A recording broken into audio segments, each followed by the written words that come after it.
En 1742 el matemático Christian Goldbach le mandó una carta a su amigo Euler preguntándole si podía demostrar dos resultados que en principio parecían muy sencillos, por lo menos para enunciar seguro. Uno de ellos es lo que llamamos hoy la conjetura de Goldbach-Fuerte, que dice que todo número par mayor que 2 se puede escribir como suma de dos números primos. Es decir, por ejemplo, 3 más 3 es igual a 6, es decir, con dos primos lo sumé y pude escribir un par que es 6. Luego 3 más 5, sumo dos primos y me da un par, 8. 3 más 7, sumo dos números primos y me da 10. 13 más 3 me da un número par, 16. Ahí en el medio tenemos 7 más 5, que es 12. 7 más 7, que es 14. Y antes del 6 arrancamos desde cualquier número par más grande que 2. Entonces la pregunta es si esto lo podemos hacer con los infinitos números pares. Siempre podemos escribirlo como suma de dos eh, números primos.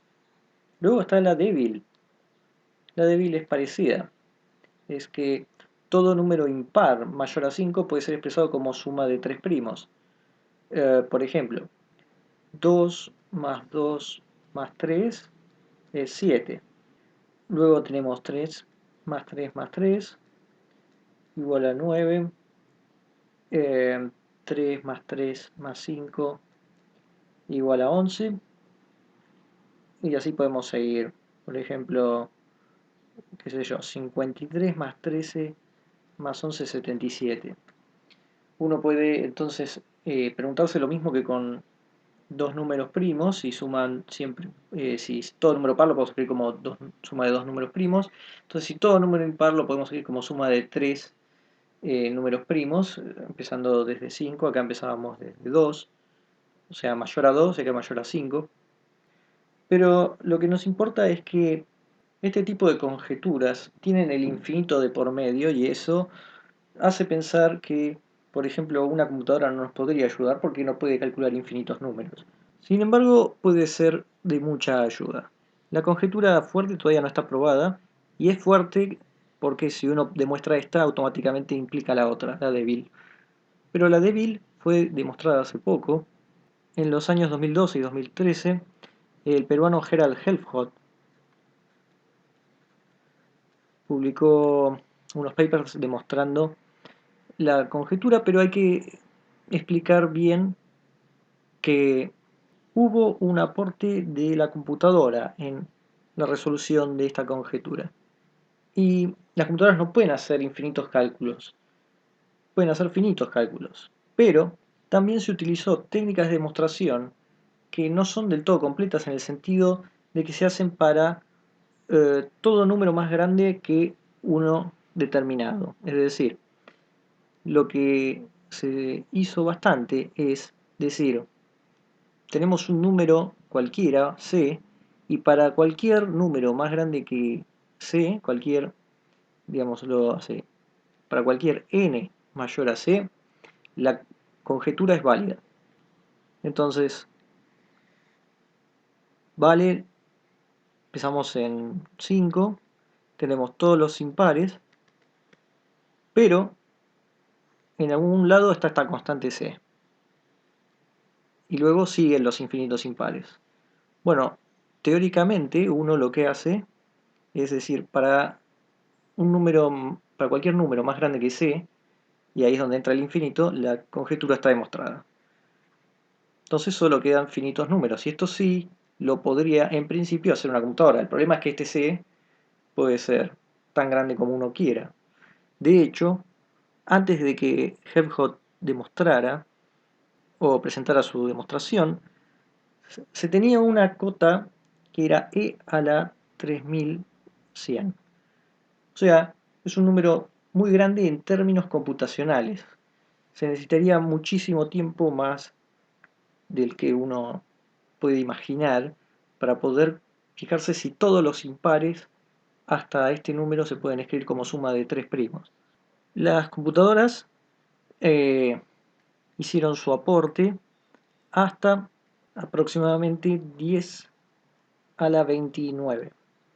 Supongamos que es este, está por ahí cerca, pero lo que importa es que este número que tenemos acá, y a la 3100, es aproximadamente 2 por 10 a la 1346.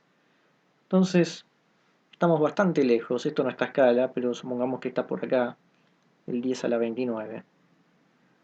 Por supuesto, estamos hablando de órdenes de magnitud, muchísimas órdenes de magnitud. Y lo que hizo Helfgott es bajar este C a 10 a la 27. Entonces, ahora sí, con este C, la teoría aporta una parte y la computadora aporta la otra parte. Y de esta forma, entonces sí, quedó demostrada eh, la conjetura de Goldbach-Devil. Por supuesto, eh, solo estamos poniendo énfasis en el aporte que hizo la computación en demostrar la conjetura. Podemos ver en el paper de uno de los papers de Helfgott exactamente cómo lo puso él en sus palabras. Podemos ver que él eh, bajó la cota hasta 10 a la 27 y justamente él dice verificar el teorema para n menor a 10 a la 27 es algo que la computación puede hacer fácilmente, minor computational task, y ya estaba hecho para todo n menor a 8.865 por 10 a la 30 y habíamos puesto 1029 o en 10 a la 30. También hay un tema que se discute en el paper sobre tomar las distintas grupos que hicieron estos resultados computacionales dando distintas cotas, pero en todas sobrepasan este 10 a la 27. Y ya también habla de cómo al principio ya Vinograd en el 37 había dicho que para una constante grande C el resultado valía. El problema justamente era que el valor de C que se había mejorado siempre había sido demasiado grande. Y acá está el 3100, el E a la 3100. Y es demasiado grande para una verificación mecánica hasta C, justamente con la computadora. Y la situación era paradójica en el sentido que la conjetura se sabía para arriba de una conjetura C, pero después de 70 años de mejoras, esta C era suficientemente grande que todavía no podía ser atacada por ningún método computacional en nuestro universo físico. Aclara que el número de picosegundos desde el principio del universo es menos de 10 a la 30, mientras que el número de protones en el universo observable está estimado a 10 a la 80. Lo que quiere decir con todo esto es que había que mejorar la parte teórica, la parte matemática, más que el lado computacional. Y bueno, eso fue exactamente lo que hizo, y al bajar la cota justamente demostró el teorema para todos los n que se querían ver. Entonces podemos ver cómo la parte computacional aporta a la parte teórica para demostraciones de teoremas en matemática.